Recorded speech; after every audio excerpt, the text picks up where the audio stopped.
Good evening. Welcome to the 5-8, where we discuss each of the week's 5 most fucked up topics for 8 minutes. 5 topics, 8 minutes, 2 hosts, a guest, some singing, a lot of curse words, and as many cocktails as we deem necessary. LB, how are you? I'm well. How are you doing? How was your first week of Trump 2.0? Bad. It was bad. It's bad that he's there. I'm not gonna lie. I'm not gonna sugarcoat it. It ain't good. It's not good. I'm having my diet grapefruit soda, which is probably terrible for me, but it tastes so good. I'm just having beer. Something a little stronger. What are you having? Just having beer. Yeah. I just need something a little mellow, a little more mellow tonight. I think everybody's in the same boat where we go along with our lives, and then suddenly we look up and look at the TV or the news feed, and we're like, what's going on? How is this happening? Why are we in this timeline? I can't believe this is real. And but yes, it is, although it's not, because I think as you've been telling us for a long time, that this is a simulation. We're in the simulation. Are we? Possibly so.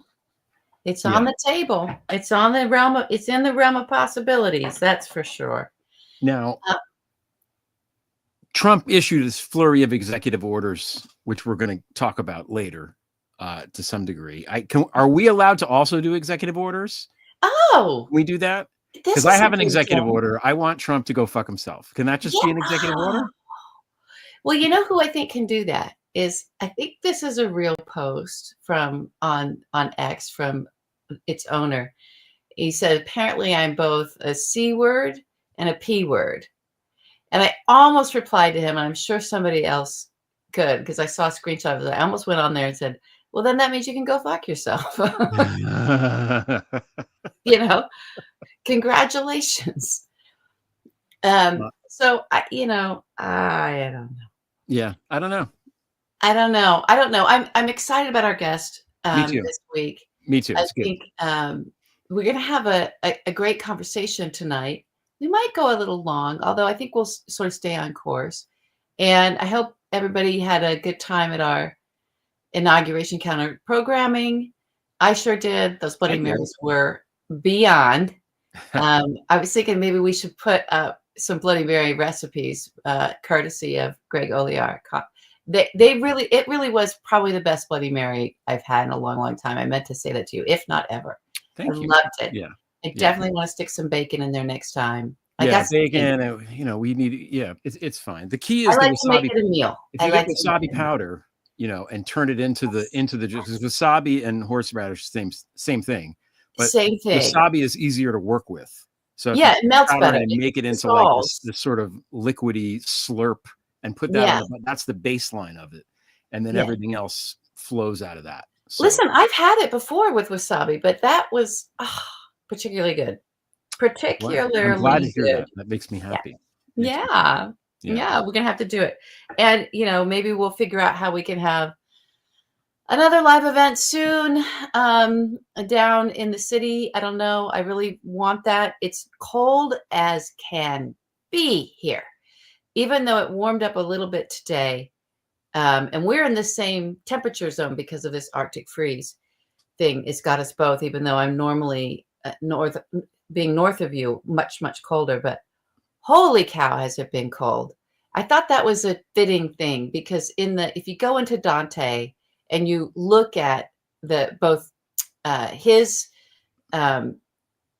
it the 7th circle, the 9 circles of hell? No, I can't. I think there's 7. I don't know. I can't get into the Dante so much. The most, the biggest, sort of the most concentrated. You get closest to the devil, where you get to the ring of hell. That is the worst. The worst sin you can commit is treachery.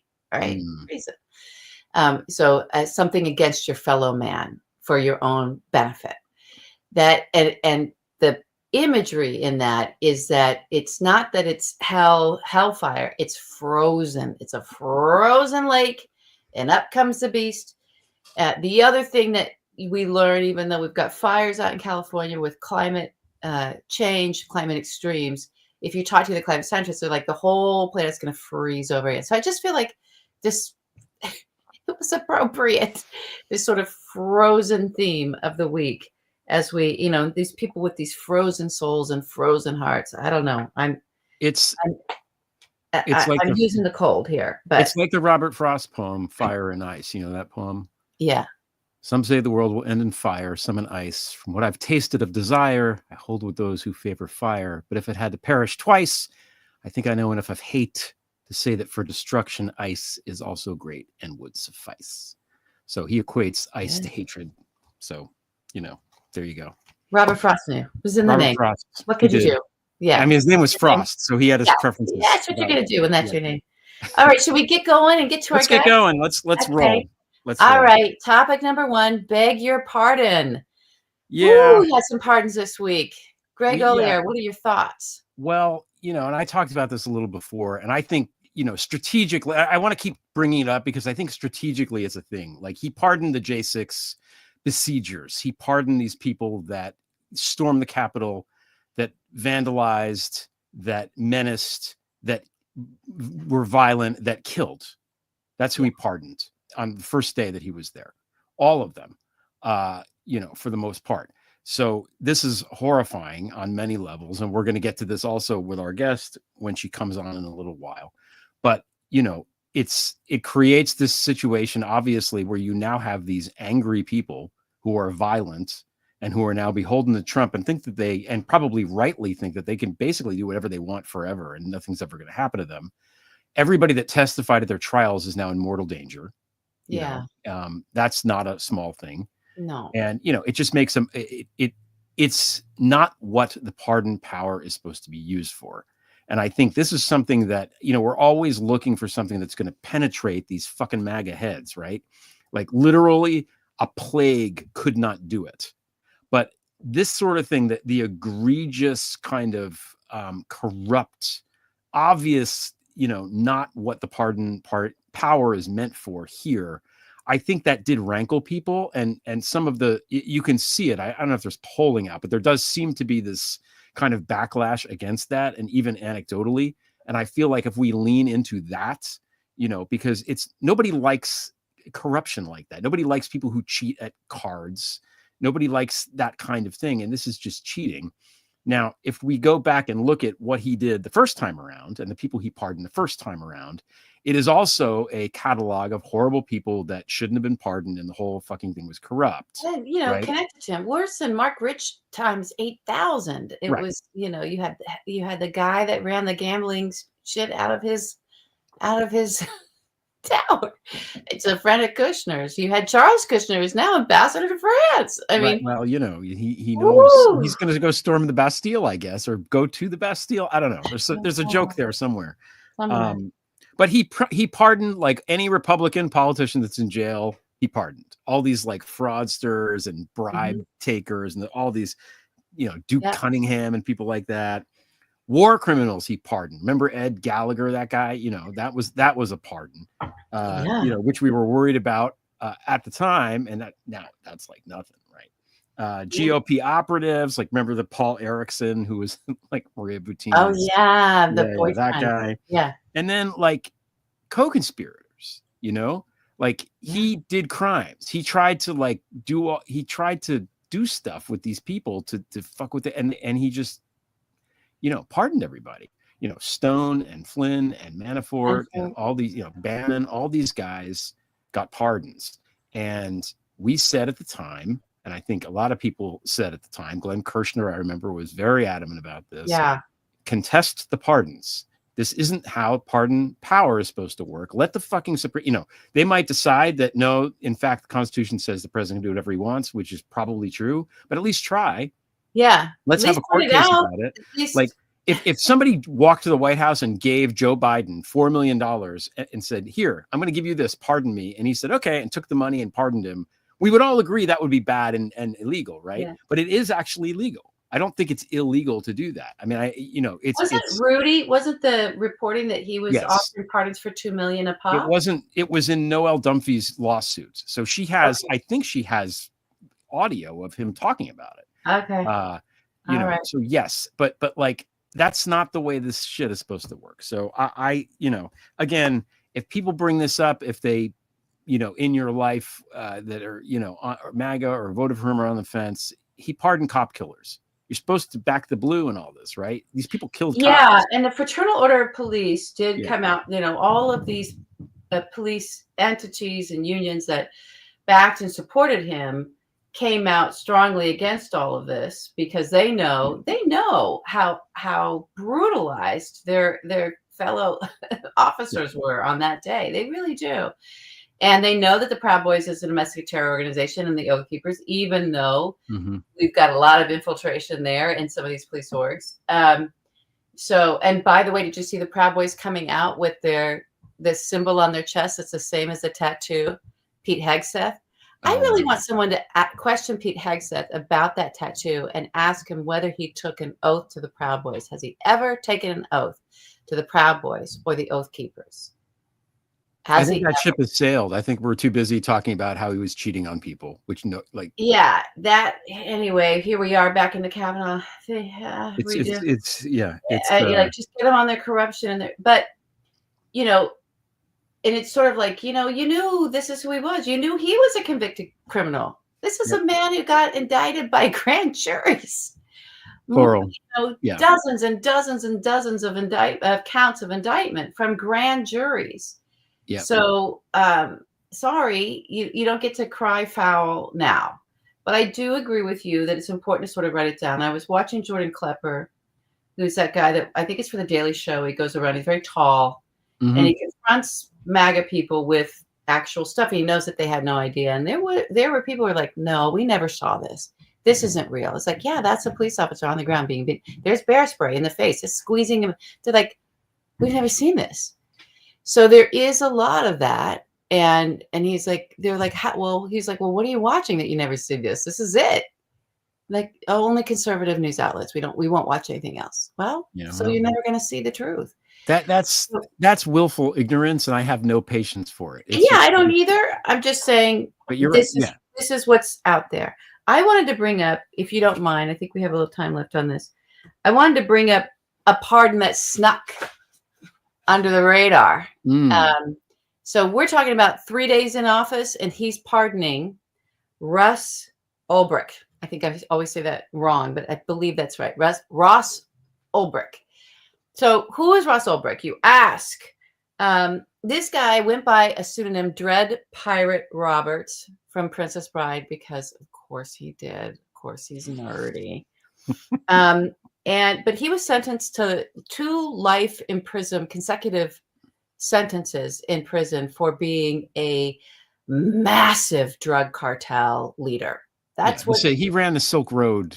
He ran the Silk Road website, which from 2011 to 2013 was responsible for more payment and distribution of drugs across all borders than any cartel ever in the existence ever. Truly. I'm getting this from guess where, right? I wanted to show you guys from ICE. So this is ICE on their site, have a write-up about this guy from when he was convicted, and all of the DOJ website, everybody, you can read about Ross. So he created and ran the Silk Road website. And what that was the first sort of big site, what everybody called the dark web at the time. You can buy anything on the dark web. Remember this? Based on cryptocurrency. So based on Bitcoin, there might have been other cryptos in there, but it was mainly Bitcoin at the time. And it allowed anybody who had drugs to sell anywhere in the world to go ahead and do that over this exchange. There were other criminal acts happening there too. Hackers could be hired. A lot of cyber crimes, a lot of hacking, a lot of, the Russians that do the thing and you want to pay and you want to buy some. That was Silk Road. For hacking into our systems and hacking into other things. The money laundering was also in there. It was a massive money laundering operation because it was all about illicit goods and services. So illegal goods and services being sold and traded on this man's website using crypto. Donald Trump made it senior there, made it for this run. We just didn't hear it because he spoke to his little silos, right? And we don't know whether or not this got covered. I never heard him making this promise. I would have tracked it, but it just wasn't something that was played or reported on. But apparently he went in, and I stopped looking at all those channels. He was in those channels and making promises with Elon, right, at his side to the crypto bros, I'm going to free this guy. And he posted it on Truth Social, everything. I'm going to free him. I'm going to save him. All caps, exclamation points. And I called his mother, I told his mother, I'm going to set your boy free. Right. Because he's a youngish man. He's a bro. So he did. So there you go. There you go, Fraternal Order of Police. Not only did he pardon a bunch of cop beaters and cop killers, he unleashed back onto the streets and pardoned the biggest, most prominent drug cartel leader in the history of the ICE. That's what ICE says. That's what the Department of Justice says. More drugs, more money flowing globally through this man's site and all other kinds of illicit things. Yeah. Let your mind run amok. Yeah. So that's it. I don't know what to say about Silk Road guy. I mean, they're sending in their bet. They're sending in the worst, the criminals, and what he says Mexico's sending, he's actually doing here. Yeah. That's the thing. That's the thing that's so infuriating. That's the thing that's so infuriating. Yeah. All right. Okay. We should move on. Let's move along to the next topic. Okay. It's Sick to Death is the name of the topic. This is about RFK Jr., the least healthy looking person that I can imagine, somehow being in charge of Health and Human Services. So, yeah, I mean, I don't think he's in there yet, but here's what happened. But there's more stuff. Yeah. Yeah, here's what happened. So RFK Jr. has been targeting the NIH for a while with his rhetoric and making promises even before he decided to join in with Trump when he was running his own presidential campaign about how he was going to fire almost all the employees at the National Institute of Health. And all of his anti-vaxxer, groupies all gobbled that up as if that meant you're going to stop the drug companies. It's like, no. It means he's putting a halt and wants to put a halt to us, the United States, being at the forefront of medical breakthroughs across all disease spectrums, So medical breakthroughs in Alzheimer's, medical breakthroughs in cancer, medical breakthroughs in everything, diabetes, anything you can think of that we are, even the small rare things that are so devastating, to people, to things like MS. So anywhere we could have in biotech, right, implants and robotics, all of that, the NIH is responsible. It has a huge funding arm, and especially for the new stuff, for young, new minds that are coming in and doing the most cutting edge research out of universities. This is where they get their grants. And once you put it in front of the NIH, sometimes there's entrepreneurial backing behind that as well. This is what my husband's family perfected, was this marriage of academic research and private equity to actually lead to things like, the pacemaker, the cochlear implant, an ocular implant, the insulin pump. Okay. That came out of a combination of academic research, entrepreneurial, and always having the NIH involved in the grants, setting up institutes at research institutions, at our academic institutions. This is what this man, RFK Jr., is saying, is somehow we're going to get rid of that and everybody just take some oregano oil and you'll all be cured. Like, this is what we're up against. So what Trump did, and it's all under the guise this week, which is a good lead into our guest. It's been done under the guise of DEI, right? Because they're dismantling anything that had any DEI. So what they did was say to the NIH and dictate to the NIH, you will cease and desist and stop any and all meetings, communications, any communications, can't even send an email, And this involves grant committees, all of that, all at a halt because under this sort of DEI, we have to investigate the DEI with no beginning up again date. It's beyond unprecedented. It's just very, very dangerous. This is how you shut it all down, because what happened is all of these people who are waiting for their grants, which have already been allocated, right? And they're going through the layers of committees for that, already been allocated by Congress. That's all halted. So they're going to go somewhere else. This has nothing to do with the pharmaceutical industry and the evils of vaccines. This has nothing to do with even that. This is about us being able to fucking find cures. I would like to find a cure for Alzheimer's. That's very important to me right now. Yeah. You know, and we were on the cusp, and there's been all these problems with it. And here we were on the cusp again, yanked it out. So this man's hand is in there. You know, Donald wouldn't even know to do any of this if it wasn't for RFK Jr. And he also is going to be given, and probably will get through these committee hearings. I don't doubt it. They'll just shove him through.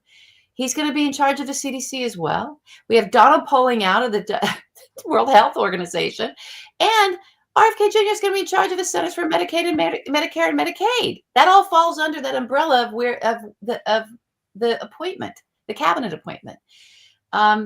So look, our adversaries understand that for democracy to really tumble, one of the big things is that not only are kids shooting up one another with guns, and guns are everywhere and just flooding us with guns, they understand that we need to be sick, that people need to be sick. We have a healthcare system. Although people can get great healthcare, most people can't afford it. If you are lucky enough to benefit from the ACA, that's all going to get dismantled and ripped apart. Congress is promising that they're going to do that. So buckle up, you know, do the oregano oil, get the turmeric in your thing, because I don't know what's going to happen to our health, our national health, other than it is under attack. This is an attack. This is war on our bodies. I've never understood why, providing for the common defense does not also include health, because that's the thing that's going to take out the most number of people anyway. And it never made much sense to me. But, we have to make diphtheria great again, I say. I want to quickly, before we move on, I want to talk about DEI a little bit and the diversity stuff, because it's masked in this language, but all it is an assault on civil rights. And, it's him throwing in with, old Confederates, basically. He wants to take these programs are in place to right wrongs that the country has committed egregiously for decades and centuries. That's why, that's why they exist. But like, there's also a business case for diversity. I worked in HR and we talked about this a lot. Like, the companies do better when they, are more diverse, which makes sense if you stop and think about it for 5 fucking seconds. The wider the pool of applicants that you draw from, the better the candidates. And you see this historically also. You can go through history. Anytime there's a golden age of any society, you know what they did in the golden age? They let people in, and they were inclusive. They welcomed strangers and foreigners and people of different religions to their capital cities, because they knew that all of this, flow of information was good for their society. And as soon as they stopped doing that, boom, everything fell apart. You can go through history and look at it. The golden age of Islam back in the Middle Ages, when all this wonderful learning was happening, was this amazingly inclusive place. At the same time, Western Europe was dark age, stupid shit, killing each other for not believing in so-and-so God in the right way, or whatever the hell it is, and Inquisition level stuff. So this is where we're at. And the United States of America is about diversity. That's why we're a great country.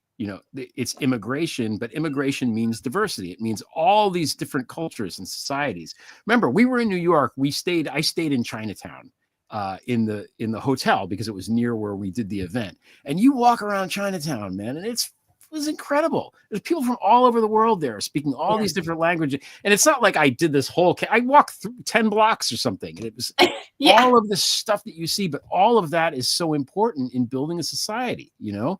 And right now I feel like in New York State, I want to be like, everybody come here. Everybody that's getting phased out of come here. Yeah. And that's what the United States is to Europe and elsewhere. So you won't want these, bring them here. We'll take everybody. You know, the tired, the poor, because the tired and the poor, once they get rested, will be wealthy, you know, with ideas and with creativity and all this stuff. Oh, so just think about everybody here, if anyone had to run for their lives, right? Or you're so desperate in where you actually are that you're willing to go to a foreign land to go and actually I'll clean toilets. Yeah. Like, you're not going to get citizens like that from within. Yeah, that's like, you know, those are the people that have that energy, that's why we're the great land of entrepreneurism. That's why. Nowhere else is. It wasn't born out of that. That's why.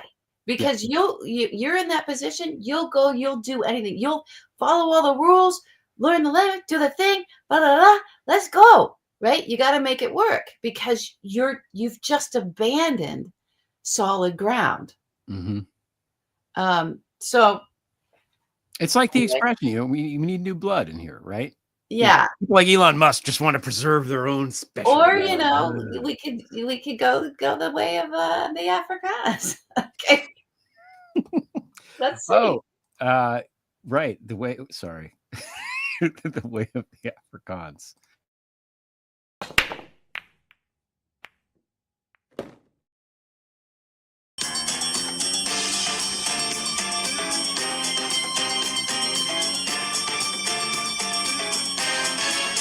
His name is Elon, he is a Nazi. He's the richest man alive, but he acts like he is 5. And he helped Donald win Pennsylvania. He is horrible at sex, and he loves the letter X. He's apartheid fly because of his white pride. Thinks the country's way too woke and way too deep-eyed. He's a Nazi, an Afrikaner, das ist gut. Democracy here is a goner. He's a hair-plug, Cybertruck Nazi, an incel with money who thinks he is funny. Nazi Elon, deport him now. He is a clown. Just go away.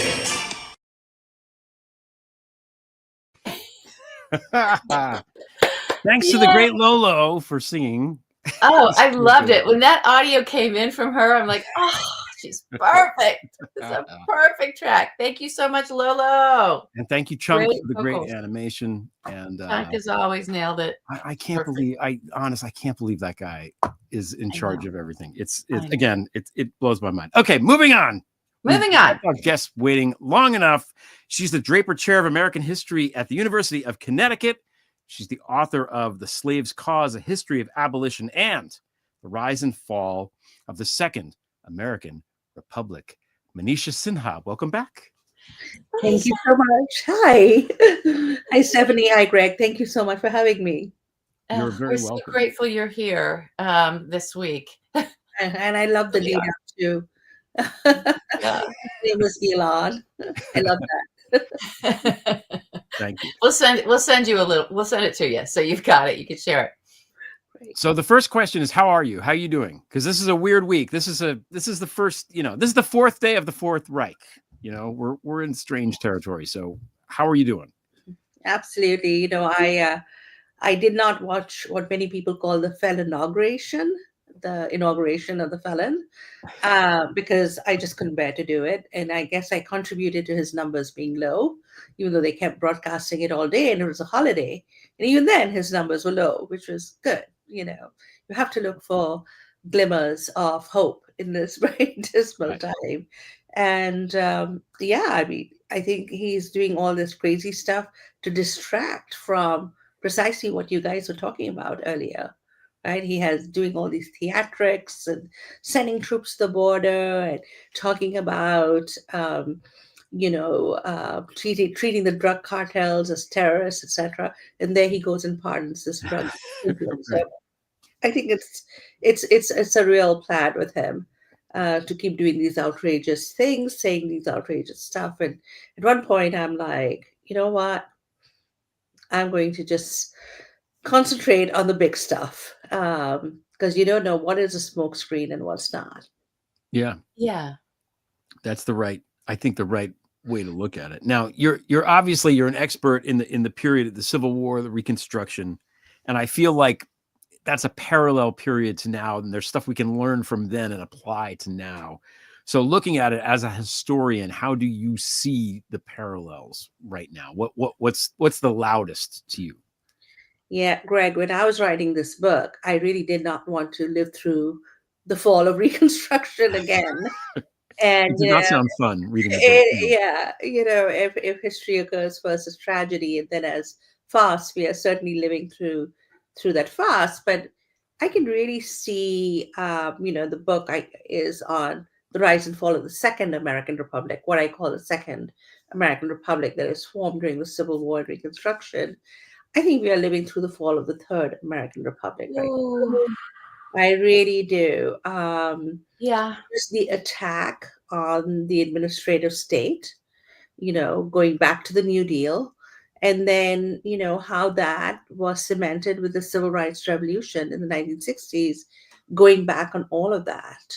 I mean, you talked earlier about his attacks on DEI, but, he's rescinding Johnson era executive orders Yeah. on civil rights. So I think we are in for a pretty dark time in the near future as long as Trump is in power. And our only saving grace might be that he is so bloody incompetent that, and the people around him are like that too, that this will blow up on their faces. Unfortunately, it'll also blow up on our faces. And, what Stephanie said earlier, if you wanted to really destroy the United States as, the leading power in terms of scientific research, but even in terms of defense, intelligence, all that, it's a recipe for disaster. What I found interesting was that Trump kept evoking William McKinley. Okay, McKinley. talk to us about that. Yeah, you Yeah. mentioned this before. What? Yeah. Yeah, what is that? So, Reconstruction falls like between the 1870s to the end of the 19th century. There's this kind of unwinding of Reconstruction. There's domestic terrorism, there's also a horribly reactionary Supreme Court completely eviscerating Reconstruction era civil rights and amendments. And so you can really see that period as being just not just a failure for Black freedom, but also for American democracy as a whole. And you have the rise of a new kind of Republican, which is William McKinley. And McKinley is put into place. I mean, Mark Hanna is his strategist, and big business wants him in, basically. The Gilded Age robber barons want McKinley. Yeah. And they literally bankroll his campaign. Sound familiar? And, it's at that point that the Republican Party completely stops being the party of Lincoln and anti-slavery and becomes the party of big business. Then you end up with somebody like Calvin Coolidge saying, our business is business. That's what the US is all about. Till the Great Depression completely discredited that. And for Trump to evoke McKinley is really interesting. I mean, he gets that he's a lot like McKinley, right? How does he? Who's telling him this? I don't think he has the brains to do it on his own. Yeah, These weird, evil people around him. he's got weird people. He's got weird Weirdos. people Yeah. around He him doesn't know who who are- McKinley is because he was like, McKinley, like our great Mount McKinley. Like he Yeah, doesn't and he understand that wants it's to not a be- mountain. Yeah. Exactly, Denali, right? But also the tariffs. McKinley was Yeah. a big tariff guy. Ah, there we go. Yeah. Thing. And then he was an imperialist. Yes. This is when the United States first acquires an overseas empire, right? Formal empire. And a lot of it is based on the notion that, non-white people are just not capable of ruling themselves, and they must be subjected to imperialist rule by Europeans or Americans. And so I think that's linked to the fall of Reconstruction. Former slaves are seen as not competent to be citizens, and you acquire these foreign territories. And Trump thinks of himself as McKinley. Andrew Jackson is no longer in fashion for him. Now it's McKinley.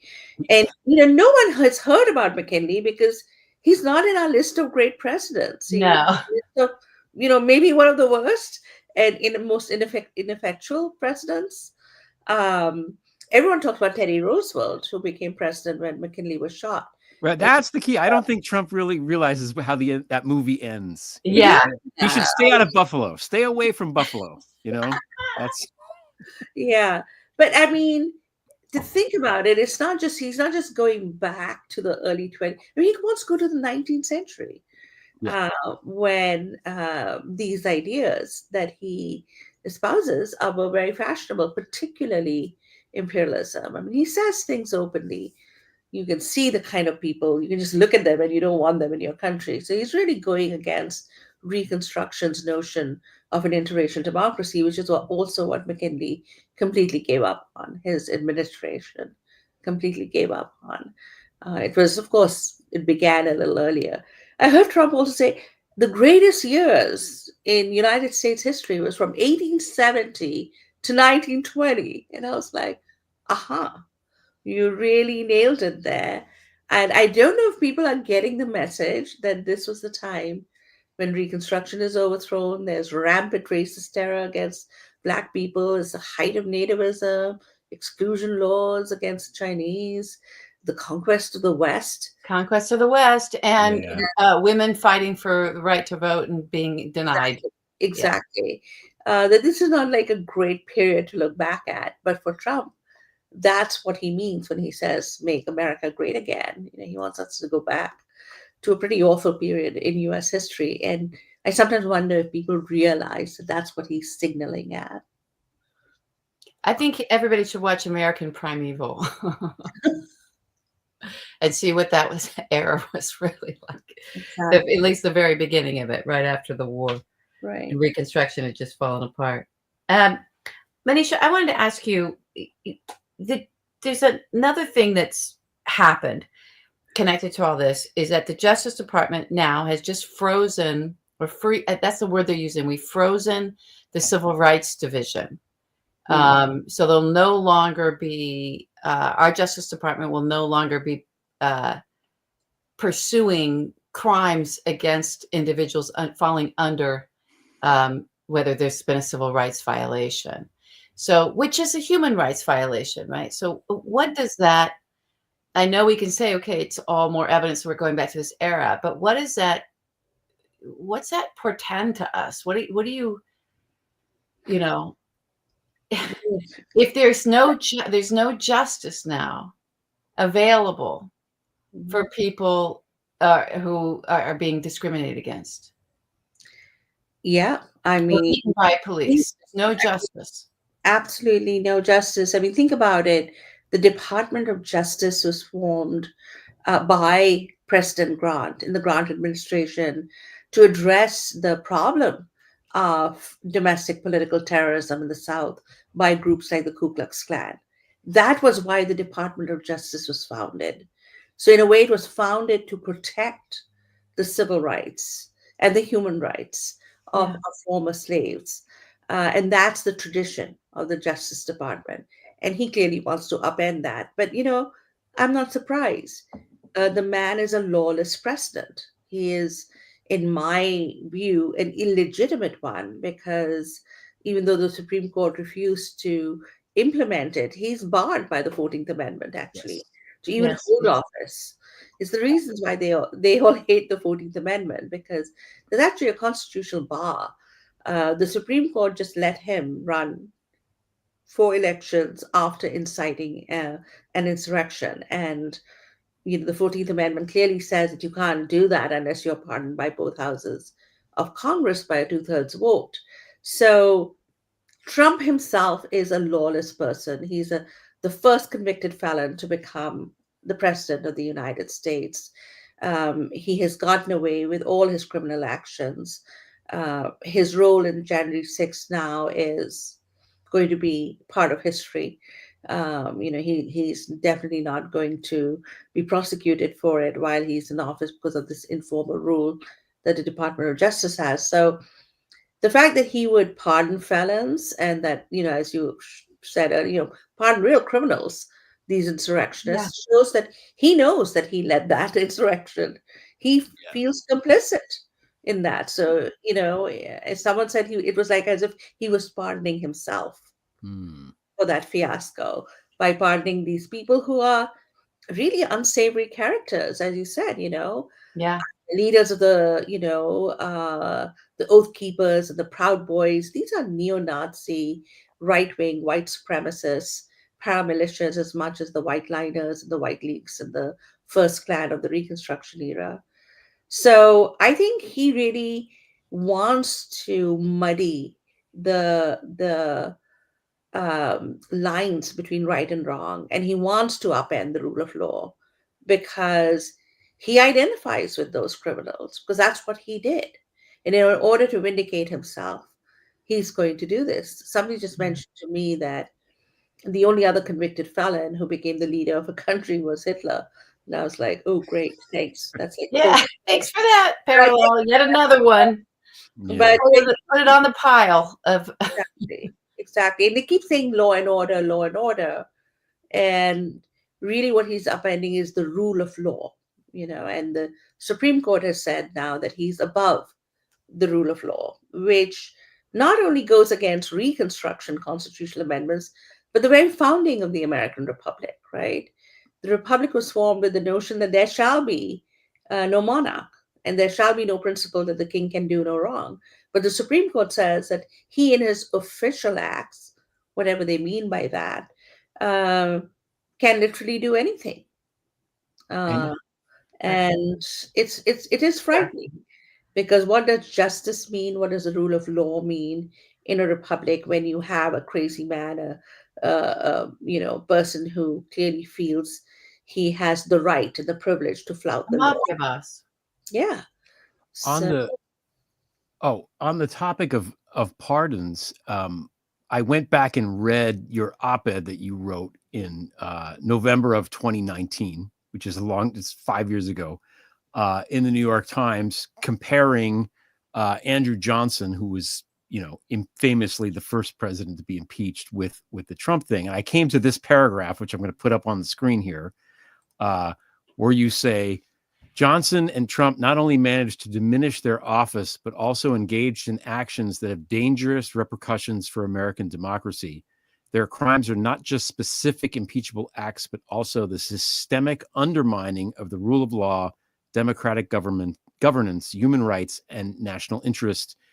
Johnson pardoned nearly all high-ranking Confederates who had taken up arms against the United States government. In one case, he also pardoned a white Virginian who murdered a black man in broad daylight and looked the other way at reports of massacres of freed people and harassment of Southern white Unionists. Trump, against the advice of the DOD and the Navy, just pardoned the Navy SEAL Gallagher, basically who's a war criminal. So I read that and I had forgotten about Johnson pardoning the leading Confederates. And I was like, oh man, this is like Johnson, sat out 4 years and got reelected, but worse somehow. Yeah, I don't know. absolutely. Because we're living through it. Yeah. And we know better. We know better. And this is we're still doing this to ourselves. So I think part of it is real ignorance of the past. People don't know the history. Because I see that with my students, I don't preach a political line in my classroom because I know they're from differing political opinions. But I just tell them what happened in the past, and in terms of the light bulb goes on in their head. And I think a lot of people don't know that. As Trump says, he likes low information voters. He likes voters who are ill-informed, undereducated, and who will go for all the, the garbage. just the performative aspect Yeah. that he has perfected. Yeah. The performative aspect as this celebrity, in order to rescue his bankrupt businesses. I think that movie, The Apprentice, I think one of the actors there is nominated for an Oscar recently, should be required viewing also for everyone to really know what Trump is made of.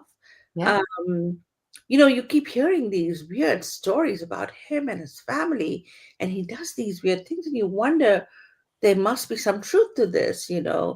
Um, Ivana Trump, his first wife, saying that he kept a copy of Mein Kampf on his nightstand. And I'm like, I'm wondering now, Elon Musk running around doing the sort of hiling and doing the Nazi stuff. And it's pretty horrifying.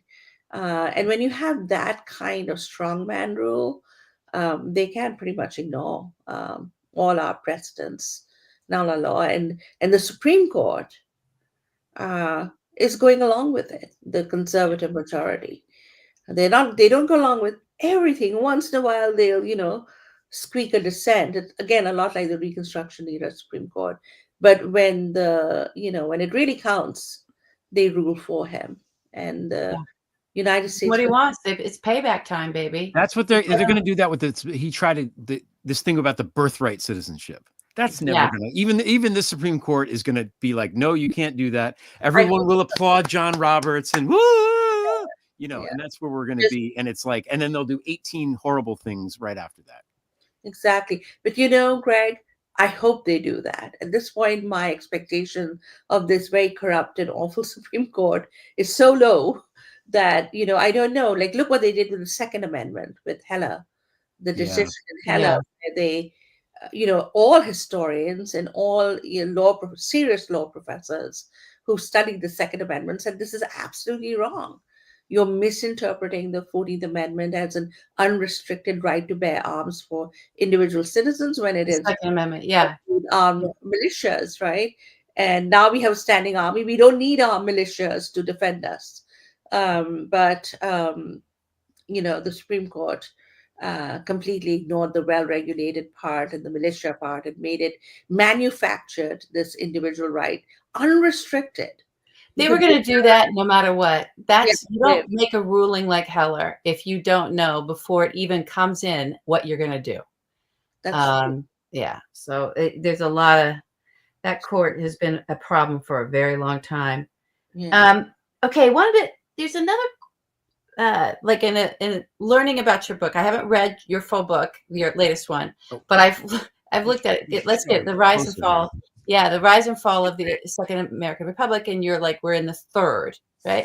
Greg is one of the few people who really gets my book, Stephanie. I love it. Talk to him.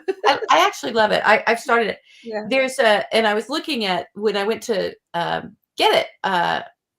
There was a blurb about it, and in that blurb it said that you identify key individuals, and I'm looking for those key individuals who are both were a help, and a hindrance, I guess is the best way to say, of forming American democracy. So after the Civil War. So where can we? I just want to end with something really positive with you in this segment. Where can we look for the people to help as we're trying to form? We're looking at the fall, but this rise and fall, right? So something will rise out of this. Who should we be looking to? I don't want to make heroes or mythologies. I'm talking about roles, or is it community leaders? Is it from what you studied before, what you know before? Where did the folks come out of? There was a mention of some celebrities. So where did they come out of? That we can kind of have just saying, okay, here's history doing a solid for us, right? Of repeating or echoing into this third republic. Mm-hmm. There were so many. Some were like in Congress, right? I looked to Congress. I looked to some of our Democratic leaders to stand up much more forcefully than they have done so far. One of the reasons I think we lost the elections is because they don't resist enough. They don't, go out there. The Republicans are just like all over the place, even with their falsehoods and their lies. And we need to look to Congress really to check Trump. Now, unfortunately, the Republicans have a slim majority in both the Senate and the House. So Hexet, for instance, is coming up for a vote for confirmation, I think, tonight. They're scheduling it in the night, which is kind of interesting. Of course. And they allowed the vote to go through. And as far as we know, only two Republicans, don't want to vote for him, Lisa Murkowski and Susan Collins. And, maybe there'll be another one. But where are the heroes in Congress? I mean, look at Thaddeus Stevens, who just like through parliamentary maneuver, just basically said to these southern states trying to re-enter the Union with their black codes and not wanting to accept the results of emancipation. He's like, no, you can't come into Congress. He physically barred them from entering Congress, sent them right back, and defied Johnson and impeached him. We need people like that in positions of power. So everyone's talking about this bishop who was just like wonderful. I learned that she was also the same bishop who had Matthew Shepard buried in the National Cathedral. She did. Yeah, she gave his family sanctuary there for his remains. People thought his grave. Oh, that's the National Cathedral, everybody. So, that's always that church has always stared power, the concentration of power in our nation, right in the face. So it's a very kind of humble plea to Trump. And it was really weird in a republic. It was as if someone was supplicating a king or a monarch that be merciful. Don't do these awful things. But her very humble, low-key appeal to him, and it's gone viral. And the people on the right are threatening her. They want to deport her, which is hilarious. He's from New Jersey. She's from New Jersey. Where exactly? Yeah. We'll take her back. It's fine. Yeah. So we'll get to, and we'll talk. We want to talk a little bit more about her and what all that is. But so there's a every level sort of a community person, someone from the community that has a leadership role within the community. So we can look towards those folks. Exactly. And I think there are a lot of Northern progressive churches. We all keep talking about these fundamentalists behind Trump, these fundamentalist evangelicals. But there are a lot of progressive Christians, and churches in the North that even act as sanctuary churches. So in his mass deportation order, he has included schools and churches. So today there was one school in the south side of Chicago, and they wouldn't let ICE agents enter that elementary school. Good. Those people, those community people, I mean, people have to stand up. And we can learn that from the abolitionists too. You can't let him ride roughshod, and as Timothy Snyder said, do not obey in advance. Every time I tweet something, I get responses like, you're the first person we are going to deport. And I'm like, okay. And my husband says, if the family gets deported, it's going to be because of you. And I'm like, okay. But, I think people need to stand up. People in Congress, community leaders, church leaders, grassroots activists, everyone, because this is our democracy. This is our republic, and we've got to fight for it. And we can't let Trump get away with it. He thinks he has a mandate. He doesn't. He got less than 50%, even of those who voted, leave alone those who did not. So many just did not vote. And here we are. So I think we really do have to fight him at all levels. I don't think we can sit back, because it's a war upon our health. It's a war upon, science.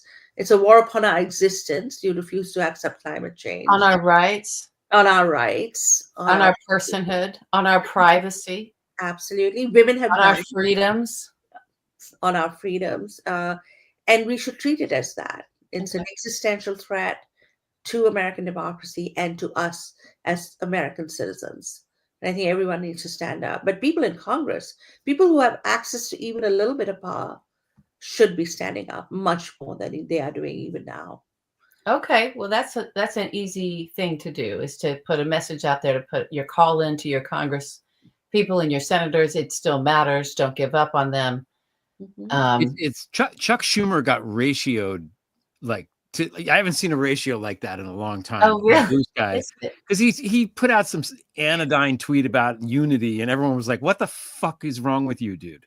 And then 2 days later, he's in some video talking about democracy. So it does work. Things do get back, and I think Yeah. Manisha, it's interesting what you were saying about the local level.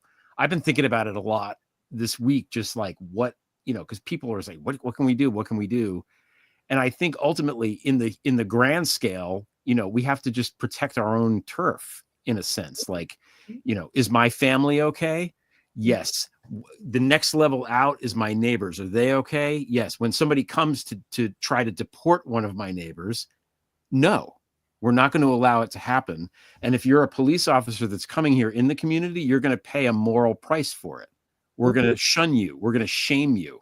We're going to treat you like shit because you're part of the regime and you're part of the, this is a neo-Nazi regime. So there's, I think on a very baseline level, very grassroots, granular level, there is things that people can do. And every little thing is important. And ultimately, I think combines together to make a difference. I mean, your book, you talk a lot about the abolitionists and they're all like amazing people. And that was a time when it was dangerous to do that, dangerous and radical and all those things. And it was, also was a lot of women doing it back then as now, so anyway, I want to plug the book one more time too, so people can see it. Cause it's one of the best books I've read. It really like totally reset my brain and how to understand the period. So I highly recommend it. The Rise and Fall of the Second American Republic. So people should go buy it and read it and learn from it. Yeah, that's what I have to say. Right. No, but that was a really important point though, that it begins at the community level. It begins in your neighborhood. It begins with your community and you build out from there. That's like a fabulous point. That's what I meant when I said grassroots reconstruction. People began with their homes, their neighborhoods, their communities. And I think Robert Reich has this 10-point resistance chart, how to resist. And he says that too. He says, one of the things you have to start doing is, people come into your community. If there is you need to stand up. You need to speak out. And that's really important. Yeah. Yeah. Not here. Not in my backyard. You're not doing it. Not in my front yard. Not in my side yard. Yeah. And at this point, silence is complicity, Yeah. Yeah. Ignorance is collaboration. Silence is complicity. That's it. That's what it is. Okay. So do you have to go or can you stick around for the next topic? I'd be happy to stick around. Okay. Oh, yay. Oh, good. Okay, Manisha. We're going to dive into Project 2025. Do you have a drink? Are you ready? My beer. I do. I think when you talk about the Project 2025, I need a drink. Yeah, you better get a drink. I'm going to stick with my diet soda, which I should not be drinking. It's terrible, but I'm drinking it. All right, here we go. 8 minutes on the timer. We can put the timer back on for the last two segments. Okay, Greg, I gave you some shout out and some kudos because everyone's realizing, oh, this is Project 2025. And here we are in the year 2025 and all the way back in 2024, if not maybe even December 2023, you were telling us about this thing called Project 2025 and all these people. And then when the campaign was going on, we were raising the alarms and you were raising the alarms. You were writing before, writing during. And we kind of got dismissed and poo-pooed. And we're told, no, that's not really real. And he doesn't know any of those people. He says he doesn't know those people. So he doesn't, even though he's hanging out with the guys that wrote the book, even though he put his VP pick, wrote the forward for the guy that created it, his own little book. So we were really gaslit on all of that. And here we are. Yeah. And the Democrats, to their credit, did talk about it. They did make it a campaign issue, but it kind of fell away. And I think people in general, not even in this country, just in general, people have trouble visualizing something that might happen. Just like, the terrorist attacks that are prevented that we never hear about. It's hard to summon the imagination to see how these things work. But, a lot of news outlets have reported about in this flurry of executive orders, how many of them mirror pieces of Project 2025. So just a few. I got this from an article on Axios.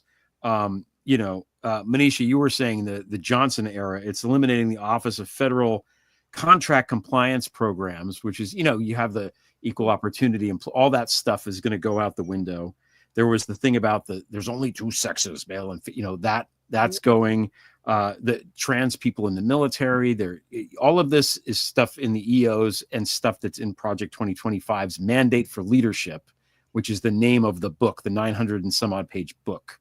Project 2025 is from the Heritage Foundation, and it's every year. There's a project for every year, but this one was kind of the more evil one, or it's like a vintage of wine that's particularly toxic, I suppose. Yeah. Drilling in Alaska, a lot of volume to it. Yeah, no more wind power. The troops on the southern border they wanted to curtail the influx of refugees coming from these war-torn places, including, I think this week he denied people from Afghanistan coming here who had helped us in the war and who will probably go back to Afghanistan and die. So family members, some of whom were family members of American soldiers. Right. Yeah, that too. It's just unfair and just horrifying. And then the Paris Climate Accords and the World Health Organization and this Schedule F thing, which is going to enable him to start firing people as per the dictates of not only Project 2025, but Curtis Yarvin, who the New York Times had a big glowy piece about, this intellectual of the Dark Enlightenment. His acronym for it is RAGE, which is it stands for Reform All Government or Employees, right? So they want to just fire all these people. They just want to fire everybody. They haven't done it yet, but they've said the federal government. Yeah, now, that's what's happened so far, and some of this stuff is going to get, the courts will get involved, and there'll be lawsuits and all this stuff. But I wanted to look at Kevin Roberts, who was the head of the Heritage Foundation in this project, in the foreword to the Mandate for Leadership, has a couple of points that he makes, that he stresses, and I want to talk about them, just run through them real quickly, just because these are things we have to look out for. Because if we are correct that Trump is going to go into Project 2025 land, these are the things that we have to, that are going to happen, and he's going to try to do. The first is that straight married families with children will enjoy favored status with taxes and everything else. The second thing is gay, lesbian, non-binary individuals be stripped of their civil rights. We're already seeing this happen with this, that community doesn't date back to Johnson. That's more recent anyway. Mm-hmm. So that's going to go away. Pornography will be outlawed. That's going to be fun. That's going to be people. These propertied white men are not going to enjoy that, but I guess we're going to do that anyway. And I think what that does ultimately is that it makes sex workers criminals, potentially, right? And most sex workers are women. So it's a war on women thing is ultimately what that means. Trans individuals will be targeted for eradication, which they're already doing with this gender thing. And then it's the passport thing. Yeah. Yeah. That's going to be a problem when they start, and they're doing it state by state right now. But, there's things with medicines and, prescription drugs that people take that are important. Blastocysts, zygotes, and embryos have more rights than women, just like Jesus said. Oh, right. Jesus never said anything about abortion. So, you have these wackadoodle radical Catholic weirdos. This guy, Robert, I think his name is Robert George, who is, I guess, a legal professor. I think he's at Princeton, talking about how they're going to use the 14th Amendment to protect embryos. And that's how they're going to attack the abortion thing, which Alito is there just drooling. He can't wait for this to protect his embryo. This great intellectual, Sam Alito, that we have. Women can and should die in childbirth. Because, here's a line this is now from Kevin Roberts writing. Conservatives should ardently pursue these pro-life and pro-family policies while recognizing the many women who find themselves in immensely difficult and often tragic situations and the heroism of every choice to become a mother. So that just means we're going to make you do it, and, we're going to applaud you. We're going to call it heroic. Yeah. When you bleed out and die. Yeah. Then we get into more radical things here. Sorry, Manisha. I really. Yes. Yeah. Forced birth babies or babies born to dead mothers should be given to the state. That's something that's been proposed and floated around. The administrative state should be dismantled. We've already discussed that. They think that wanting to ensure that the planet can sustain human life after 2050 is extremism. everyone should have the right to discriminate against anyone or anything because free speech. This is the whole Elon Musk thing, and that's it. Those are the main points, and they're all horrifying. One more horrifying than the next. Well, if they come around any one of us up that's on the screen here for our speech, for what we said or what we write, I'll be sure to remind them about that. Yeah, it's free speech. It's free speech for them, but not for thee. Mm-hmm. Right. Just for themselves. What do you think, Manisha? Well, the getting more and more horrified as Greg kept going down the list. The Nazis used to give German mothers a medal for the number of children they produced. Oh, it's like such fascism. I didn't know that, actually. Yeah, it's like this pronatalism. It's Vance and his childless cat ladies comment, and the way they attack Kamala Harris for not being a real mother. All this is like fascist stuff. I mean, the racism, the misogyny, that women are meant to be basically baby incubators, and that's their goal in life. They shouldn't be in public life. They shouldn't be bearing arms. But, Greg, you mentioned dismantling the administrative state, and part of that is getting rid of, like Trump has said now, of something like FEMA, which is like so important for disaster relief, but also the National Weather Service. So you won't even know whether a hurricane is coming at you and is going to hit you or not. That's another Grant era thing. Yeah. Yeah. So it's, it's this. What do you think of? I'm sorry. Go ahead. I wanted to ask you, Manisha. We did have press back in that, even though there were papers and people, it wasn't like publications could really get places, so that people would go and read the news and all of that. But I'm concerned we won't even know, right, about the next huge set of fires to roar through, like maybe a little blip. And it does feel like our media coverage, I was looking at, oh my God, the print even is what's happening to the Washington Post is a horror show. Yeah. Exactly. And I thought the Times was bad, but this is like, it's unreal what is happening. The Washington Post, the LA Times have been. The LA Times, forget it. Yeah. So billionaires have bought it, and they're. Yeah, these oligarchs. So I just am wondering if we're even gonna. I'm so worried that we're not gonna know, I guess is my thing is. And did you see historically, was there in our own nation, I know what the Nazis did, but a suppression of information, with the people who are in the robber barons who were in the bag. Yeah, I mean, the robber barons, they had to contend with the free press, and they were criticized quite a bit. What's scary about our tech, you don't have that, is they control information with Musk, Zuckerberg, and all these spineless, but also, people who are just simply very gung-ho about this brave new world.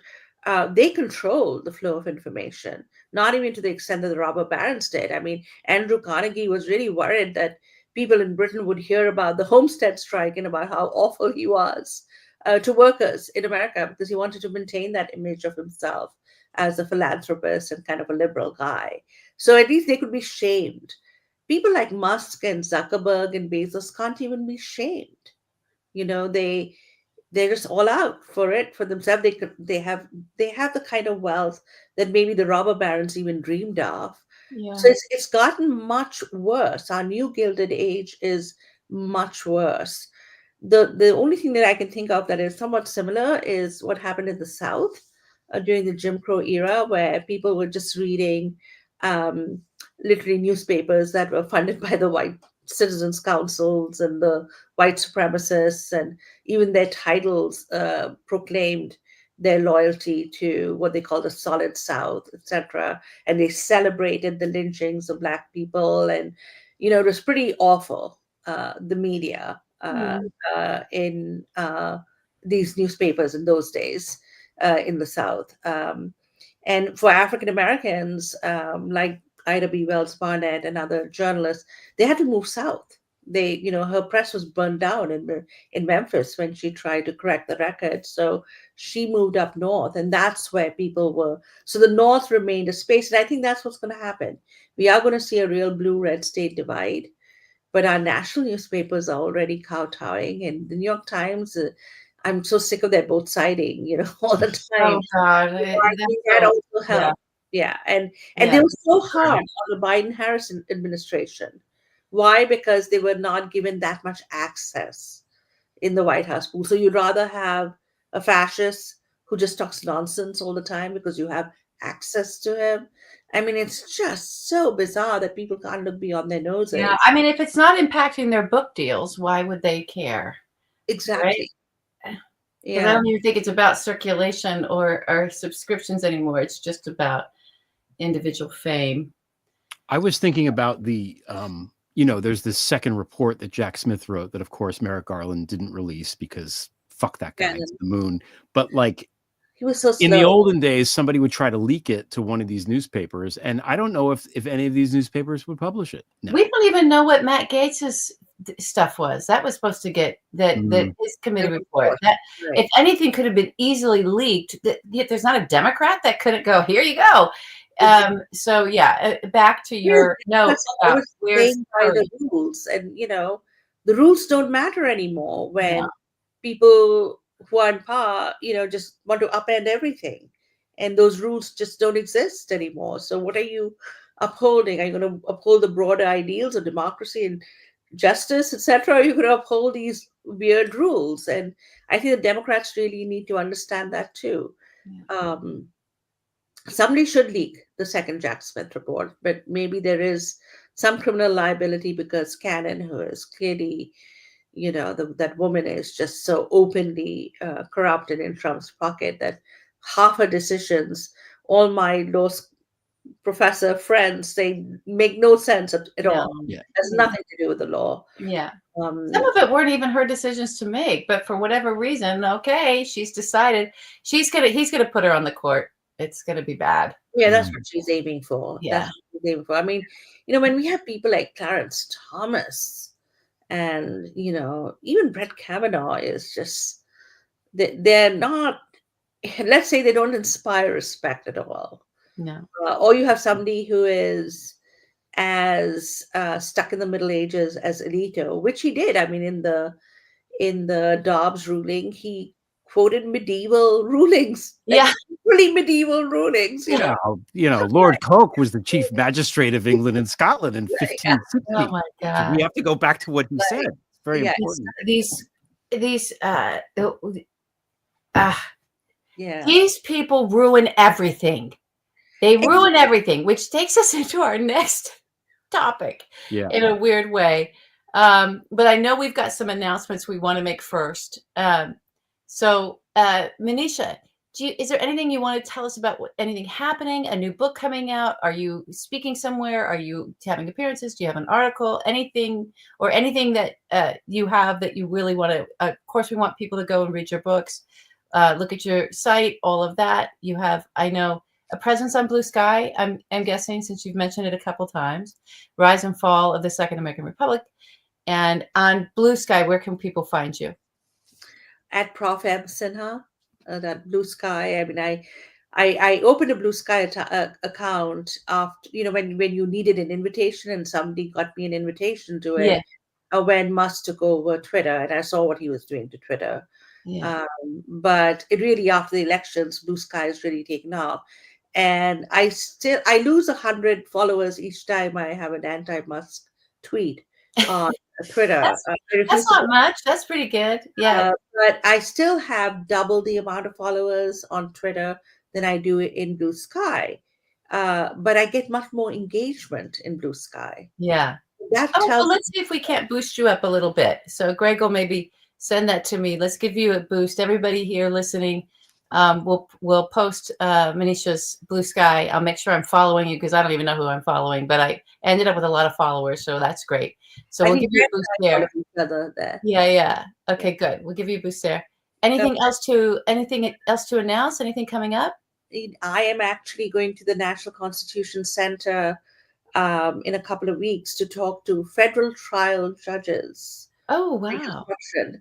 And I have never had that position where you can actually address all the judges. They belong to the federal judicial court. There's a society, and we are going to be talking about Reconstruction to them as Wow. historians. And so, hopefully it's a closed door event. It's not open to the public. But Right. I think those are the kinds of things that, I as a historian feel I can still do. I can, still write. I can still do talks. And so, yeah, that's what I'm doing in the next couple of weeks. Also shooting a documentary on Reconstruction being produced by President Obama's company for Netflix. Oh, wonderful. No, not for Netflix. For it's actually, I think it's a radio show, but it's his company, and just doing a number of different things because I think people realized we have to get our message across, and starting on a new book on gendered polarization in our On politics. what polarization? Gendered political polarization, and doing kind of a longue durée look at it, and a longue durée look at the history of feminism and women's emancipation. Yes. Oh, well, I can't wait for that. Yeah. So yeah, I can't wait for that. Another 10 years to write that, but I love it. I love it. Thank you. Okay. Thank you so much for having me, Greg. We love having you here. Greg, anything in the announcements you want to talk about? Anything you have to announce? No, just I'm out next week. So yeah. I'll be back the week after. So yeah, if you need me, I'll be in Germany. You just report back to us about all of that. Well, if the jackboots come, I may just stay there. Yeah. No. Anyway, Manisha, thanks so much for joining us. Great to see you as always. So thank you so much. Thank you, Manisha. Bye. Thank you. Bye. Bye. All right. She does make me feel smarter. I mean, all of our guests are great, but there are certain guests where I'm like, oh yeah. Yeah. No, her My book brain is really works. Yeah. No, it's her book is really good. It's just like, I don't know, it crystallized my understanding of the whole period. And it's such an important period because I think everything flows out of that period. And I remember thinking that even in high school, like this is once the Civil War is over, you jump to World War I kind of, or maybe you do like the Great Depression, like that whole, or it's just, there's not, that whole period is just, you spend a day and a half and then you move on. And like, that's all the roots of everything are from there. Everything that we're dealing with now comes from that period of time in so many ways. It's so important to understand. Because we mishandled it, you know? It's also like, this is what happens when you mishandle the big moments. Exactly. It all falls the labor apart. stuff came out of that. Like she was saying, the McKinley, all the imperialist stuff, we're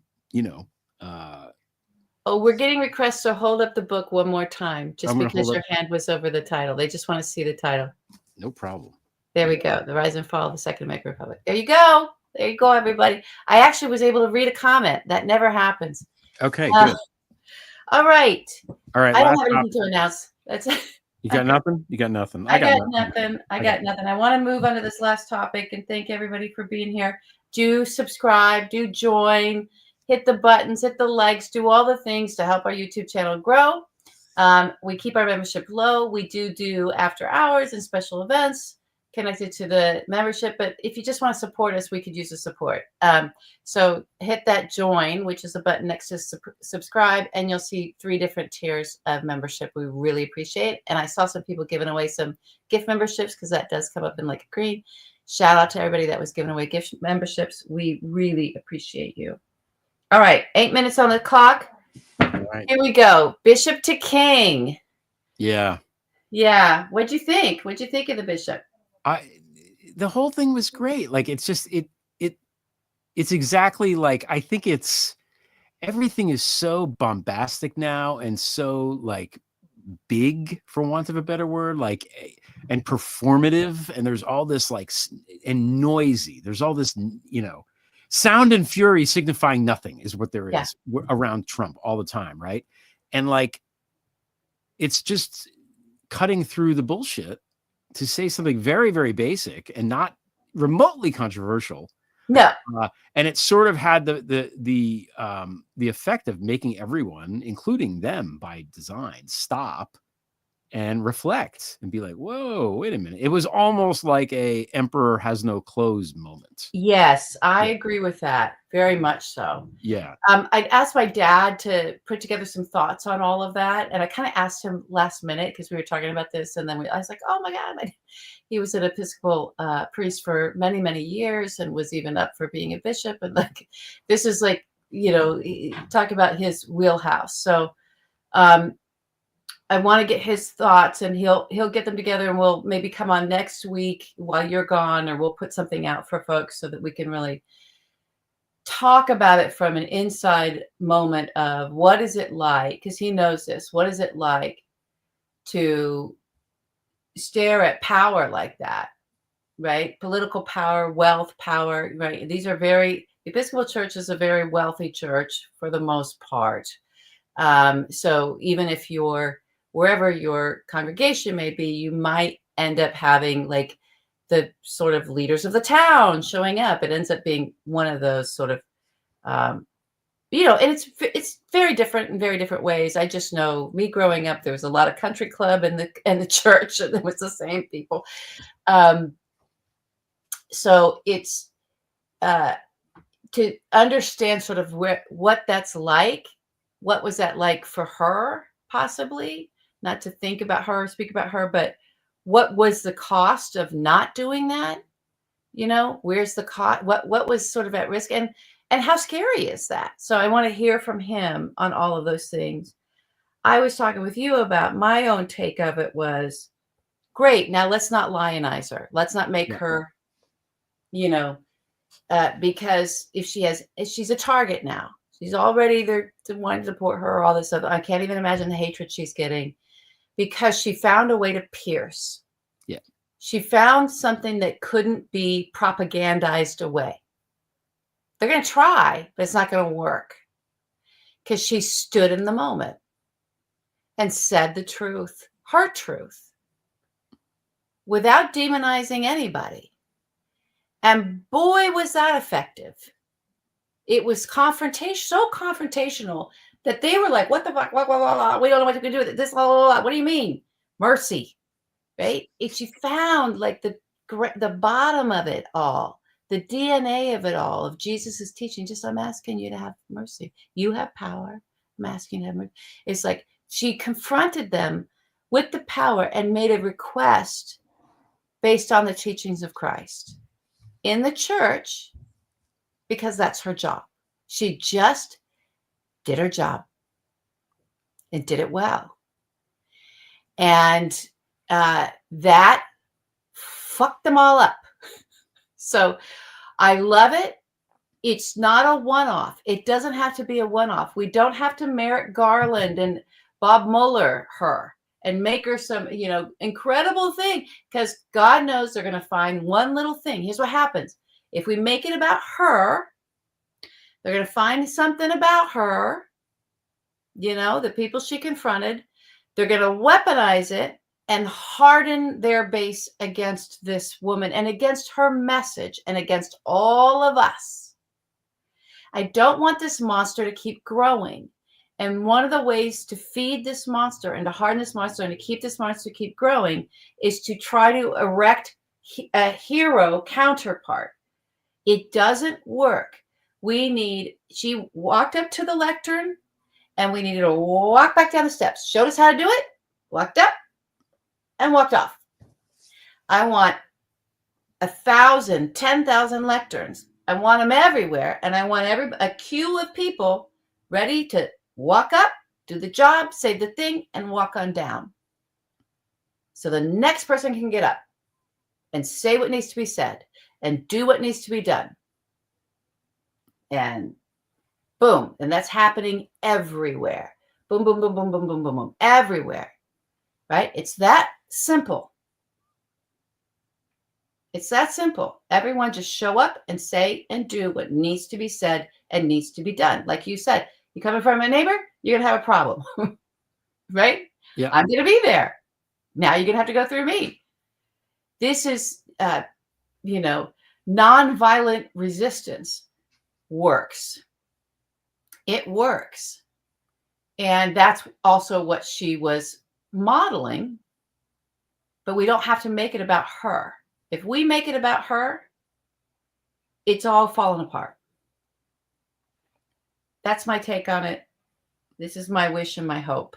Now, Reddit, interestingly enough, Reddit also did that en masse. So Reddit is a site. It's a board. Everybody here pretty much knows what that is. For people who are watching and don't know what Reddit is, Reddit's like a community boards is the best way to think about it. So if you want to learn gardening, there's a Reddit community for gardening, and they have what's called a subreddit. Maybe you want to garden, just you want to do plants and vegetables, or you want to, that's a subreddit, right?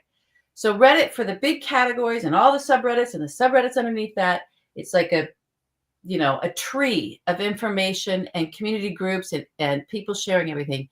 They have stopped sharing links to Twitter because they're sick of the Nazis coming over from Twitter into Reddit and ruining their spaces.